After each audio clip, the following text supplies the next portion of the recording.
അസ്സലാമലൈക്കും, welcome to my channel. ഇന്ന് ഞാനിവിടെ ഇറാനി പോളയാണ് ഉണ്ടാക്കിയത്.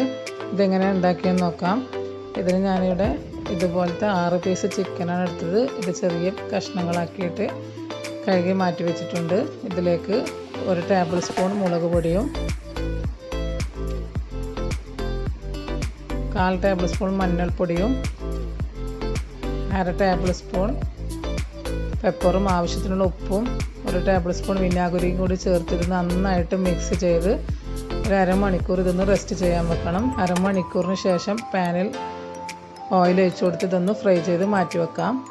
ശേഷം ഇതിനുള്ള മസാല തയ്യാറാക്കാം. ഒരു പാൻ ചൂടാക്കി 2 സ്പൂൺ ഓയിൽ ഒഴിച്ചു കൊടുത്ത് അതിലേക്ക് 3 സവാള അരിഞ്ഞതും കറിവേപ്പിലയും കൂടി ചേർത്ത് നന്നായിട്ട് വഴറ്റിയെടുക്കുക. സവാള ബ്രൗൺ കളറാകുമ്പോൾ അതിലേക്ക് 1 സ്പൂൺ ഇഞ്ചി പച്ചമുളക് വെളുത്തുള്ളി പേസ്റ്റും 1/2 സ്പൂൺ മഞ്ഞൾ, പെപ്പർ, ഗരം മസാല, ജീരകപ്പൊടി, ആവശ്യത്തിനുള്ള ഉപ്പൊക്കെ ചേർത്ത് നന്നായിട്ട് ഇതൊന്ന് വഴറ്റിയെടുക്കുക. ഇതിൻ്റെ പച്ചമണം മാറുമ്പോൾ ഇതിലേക്ക് നേരത്തെ ഫ്രൈ ചെയ്ത് വെച്ച ചിക്കനിൽ നിന്ന് 1/4 ഭാഗം ഇതിലേക്ക് ഇട്ട് കൊടുക്കുക. 1/4 ഭാഗം ഗാർണിഷിന് വേണ്ടി മാറ്റി വെക്കുക. ഇതിട്ട് കൊടുത്ത് നന്നായിട്ട് ഇളക്കി മല്ലിയില കൂടി ചേർത്ത് നന്നായിട്ട് ഇളക്കി ഇതൊന്ന് മൂടി വെച്ച് മാറ്റി വെക്കാം. ഫ്ലെയിം ഓഫ് ചെയ്യുക. ശേഷം ഇതിനുള്ള ബാറ്റർ തയ്യാറാക്കാം. അതിന് മിക്സിയുടെ ജാറിലേക്ക് 2 മുട്ട പൊട്ടിച്ചേക്കുക. അതിലേക്ക് 1 കപ്പ് മൈദപ്പൊടിയും 1 കപ്പ് പാലും 1 സ്പൂൺ പെപ്പർ, ആവശ്യത്തിനുള്ള ഉപ്പ്, 1/4 കപ്പ് സൺഫ്ലവർ ഓയിലും കൂടി ചേർത്ത് മിക്സിയിൽ നന്നായിട്ട് അരച്ചെടുക്കുക. ശേഷം ഇതുണ്ടാക്കുന്ന ഒരു പാത്രത്തിലേക്ക് 1 സ്പൂൺ ഗീ ഒഴിച്ചു കൊടുത്ത് അതിലേക്ക് ഈ ബാറ്ററിൻ്റെ നേരെ പകുതി ഒഴിച്ചു കൊടുത്ത് ഇതൊന്ന് സെറ്റായിട്ട് വരുമ്പോൾ അതിൻ്റെ മുകളിൽ ഫില്ലിംഗ് എല്ലാം നിരത്തി കൊടുക്കുക. എല്ലാ മസാലയും ഈ ടൈമിൽ തന്നെ ഇട്ട് കൊടുക്കണം.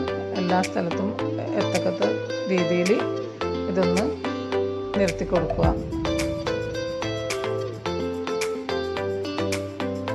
ശേഷം ബാക്കി വരുന്ന ബാറ്ററി ഇതിൻ്റെ മുകളിൽ ഇത് കവർ ചെയ്യുന്ന തരത്തിൽ ഇതൊന്ന് ഒഴിച്ചു കൊടുക്കുക.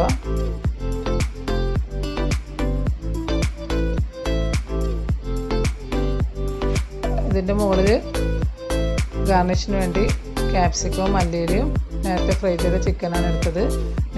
ലോ ഫ്ലെയിമിൽ ഇതൊന്ന് 20 മിനിറ്റ് ബേക്ക് ചെയ്യണം. ഇതിപ്പോൾ വേറൊരു പാൻ ചൂടാക്കിയിട്ട് അതിൻ്റെ മുകളിലാണ് ഈ പാൻ വെച്ചിട്ടുള്ളത്. ഇങ്ങനെ ലോ ഫ്ലെയിമിൽ ചെയ്ത് കഴിഞ്ഞാൽ നല്ല അടികരിയാണ്ട് നന്നായിട്ട് ഇത് കിട്ടും. ഒരു 20 മിനിറ്റ് ശേഷം ഫോർക്ക് കൊണ്ട് കുത്തി നോക്കാം. അകത്ത് വെന്തിന് മനസ്സിലാക്കി കഴിക്കൊന്നും പറ്റുന്നില്ലെങ്കിൽ ഇതൊന്ന് തിരിച്ചിട്ട് കൊടുക്കാം. നല്ല അടിപൊളി ഇറാനി പോളി ഇവിടെ റെഡി ആയിട്ടുണ്ട്. എല്ലാവരും ട്രൈ ചെയ്ത് നോക്കാം. ഈ വീഡിയോ ഇഷ്ടമായാൽ ലൈക്കും കമൻസും സബ്സ്ക്രൈബും ചെയ്യാം.